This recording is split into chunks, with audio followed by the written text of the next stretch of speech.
மனுஷ ஜென்மம் கிடைக்கிறது ரொம்ப அபூர்வம்.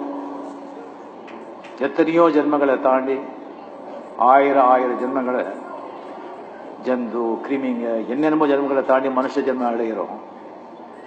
அது அடைஞ்ச பிறகு இந்த சம்சாரத்திலேயே மூழ்கி பணம், காசு, பப்பம், கொண்டாட்டி, புள்ள, அது இது, கூட்டாருங்க, உறவினருங்க, பணம், புகழ், சுகம், சந்தோஷம் அப்படின்னு அதுலயே மூழ்கி சாகாம நான் யார், எங்கிருந்து வந்தேன், இறந்த பிறகு எங்கே போற, அந்த கடவுள் யார், நான் அந்த ஆத்மானா என்ன அப்படிங்கிற கேள்வி வர்றதே ரொம்ப அபூர்வம்.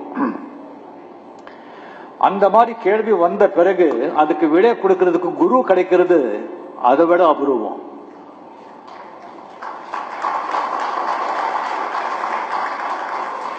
குரு கிடைச்ச பிறகு அவருடைய அருள் கிடைச்சி அவருடைய போதனை கிடைக்கிறது அதை விட அபூர்வம். இது 4 கிடைச்ச பிறகு அதை வேஸ்ட் பண்ணிக்கிட்டா உங்க விட பைத்தியக்காரங்க யாருமே இருக்க மாட்டாங்க.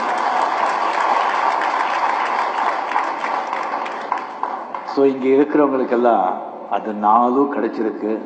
தயவு செஞ்சு வேஸ்ட் பண்ணிக்க வேண்டாம். விருந்தாளிய ஒரு வீட்டுக்கு நீங்க கூப்பிட்டாத நீங்க வீடு என்ன பண்ணுவீங்க, அப்படியே வச்சிருப்பீங்க. அது எவ்வளோ கிளீன் பண்ணி பார்த்து எல்லாத்தையும் எடுத்து டஸ்ட் எல்லாம் எடுத்து கரெக்டா செட் பண்ணி ஒரு விருந்தாளி வர்றதுக்கே. அப்பேற்பட்ட ஒரு கடவுள் விருந்தாளி உங்க நெஞ்சுக்குள்ள வரணும்னா உங்க நெஞ்ச எவ்வளோ தூய்மையா நீங்க வச்சுக்கணும்.